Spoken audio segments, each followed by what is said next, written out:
Isang magsasaka ang natuklasan na ang isa sa kanyang mga pakwan ay kinain ng isang maliit na hedgehog. Marahan niyang kinurot ang tenga nito upang pagsabihan.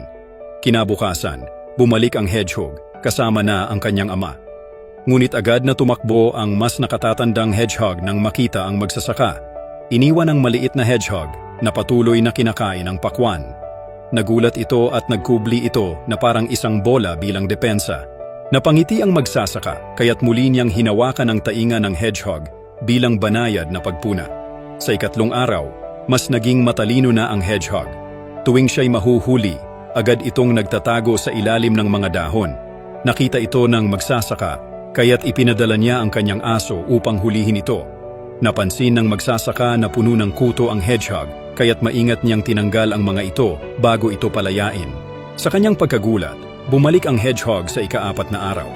Ngunit may bitbit itong piraso ng mga prutas bilang pasasalamat. Mula noon, madalas na bumibisita ang maliit na hedgehog. Nang magkaanak ito ay ipinakita niya ng may pagmamalaki sa magsasaka. Ang bukid ang siyang naging pangalawang tahanan na nito.